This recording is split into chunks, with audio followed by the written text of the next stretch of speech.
में लगातार आपराधिक घटनाएं बढ़ती जा रही हैं, वहीं साथ साथ में एक हाई प्रोफाइल मर्डर भी हुआ है जो मुकेश सहनी जी के पिता का। इन सब पे क्या आपकी प्रतिक्रिया?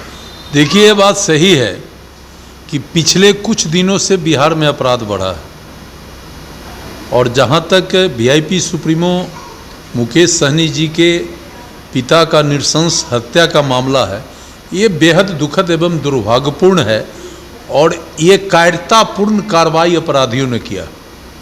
इस घटना के जो मूल अपराधी जिसने घटित किया है, इसको गिरफ्तार करने और घटना का उद्भेदन करने के लिए सरकार के द्वारा स्पेशल टीम बनाई गई है, और काम्या मिश्रा जो ग्रामीण एसपी दरभंगा है उनके नेतृत्व में एसआईटी काम कर रही है, और निश्चित रूप से इस घटना में संलिप्त जो मूल अपराधी हैं वो पकड़े जाएंगे, बहुत जल्द पकड़े जाएंगे, और घटना का भी उद्भेदन होगा। और जहाँ तक बढ़ते अपराध का मामला है, देखिए, बिहार एक बड़ा प्रदेश है और स्वाभाविक है कि जहाँ बड़ा आबादी होगा वहाँ कुछ न कुछ घटना घटित होगा ही, लेकिन हत्या जैसी घटना, लूट जैसी घटना में इजाफा होना ये बड़ा चिंता का विषय है। राज्य सरकार और हमारे बिहार के डीजीपी साहब ने अपराध नियंत्रण के लिए कई सकारात्मक कदम उठाया है। पुलिस का आधुनिकीकरण, अपराधी शीघ्र गिरफ्तार हो इसके लिए त्वरित कार्रवाई सहित कई आधुनिक तरीका को डेवलप करने का काम सरकार ने किया है, लेकिन अपराध पर नियंत्रण नहीं हो रहा है। निश्चित रूप से पुलिस को और सरकार को अपराध नियंत्रण के लिए और तेजी से प्रयास करके और अपराधियों पर नकेल कसना पड़ेगा, नहीं तो बिहार की बदनामी देश के अन्य राज्यों में होगी। आपकी पहल कांटी क्षेत्र के बिजली उत्पादन केंद्र एनटीपीसी में काफ़ी देखी जाती है, तो क्या कुछ मामला रहता है जो आप? देखिए, हम एनटीपीसी में जो स्थानीय समस्या होते हैं और एनटीपीसी से कंसर्न होता है, निश्चित रूप से बेबाक तरीके से उस मामले को मैं रखता हूं और उसका निष्पादन कराता हूं। इन दिनों कांटी मरवन ही नहीं पूरे जिले में जो विद्युत समस्या है, इस पर मैंने अधिकारियों से मिलकर उसका त्वरित निदान करने का आग्रह किया है। समय पर बिजली उपलब्ध होना,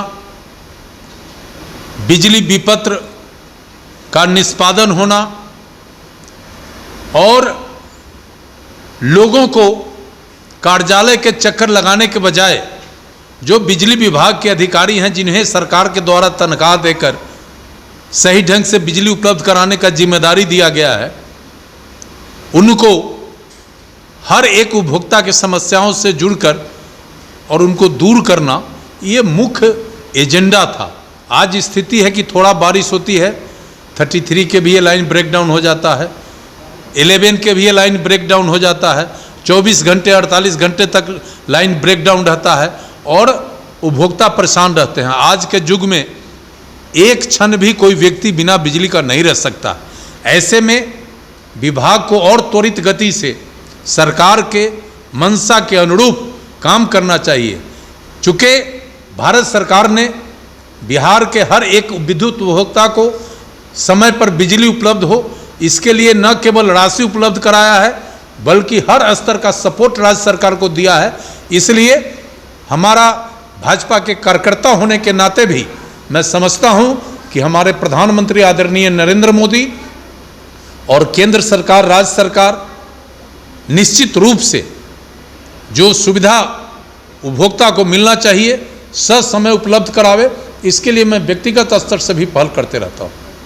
अच्छा, बिहार में विशेष राज्य की मांग की जो बात लगातार जोर शोर से चलती आ रही है पिछले 10 सालों से, परंतु विशेष राज्य का दर्जा नहीं मिला, लेकिन एसीजेड यानी कि स्पेशल इकोनॉमिकल जोन जो कि बिहार के 2 जिले में प्रस्तावित किया गया है, क्या इससे बिहार को तरक्की मिल सकती है? देखिए, विशेष राज्य का दर्जा का मामला 2010 से बिहार में उठ रहा है। न केवल बिहार के गांधी मैदान बल्कि दिल्ली के रामलीला मैदान तक बिहार के लोगों ने प्रदर्शन कर भारत सरकार से बिहार को विशेष राज्य का दर्जा देने का मांग किया था। और जब इस राज्य में चुनाव आता है और नई कोई पॉलिटिकल घटनाक्रम घटित होती है तो बिहार में राजनीतिक दल बिहार को विशेष राज्य का दर्जा देने का मांग शुरू करते हैं और कुछ दिनों के बाद ये मामला ठंडे बस्ते में चला जाता है। मेरा मानना है कि बिहार एक गरीब प्रदेश है। आर्थिक दृष्टिकोण से ये प्रदेश पिछड़ा हुआ है। इस प्रदेश में इंटरनल रिसोर्स नहीं है। ऐसे में इस राज्य को विशेष पैकेज, विशेष सुविधा मिलना चाहिए, लेकिन इसके लिए ईमानदारी से पहल भी होना चाहिए। टाइम टू टाइम पॉलिटिकल लाभ के लिए जो ये पहल होता है, हम इससे अपने आप को अलग मानते हैं। इसका पहल सही पहल है, पहल हो, लेकिन इसका कुछ रिजल्ट हो ये भी होना चाहिए, न कि समय समय पर इसका हथियार के तौर पर उपयोग होना चाहिए। और मैं भारत के प्रधानमंत्री आदरणीय नरेंद्र मोदी जो सबका साथ सबका विकास के संकल्प के साथ इस देश को आगे बढ़ा रहे हैं, मैं उनसे विनम्र आग्रह करेंगे कि बिहार जैसे गरीब प्रदेश की ओर आपका विशेष ध्यान हो। खासकर स्वास्थ्य, चिकित्सा, शिक्षा और गरीबों के गरीबी मिटाने के लिए जो कदम बेहतर हो सके आप निश्चित रूप से उठाइए और बिहार को आगे बढ़ाइए। बिहार के लोगों का आपके प्रति काफ़ी विश्वास है, आप पर भरोसा है।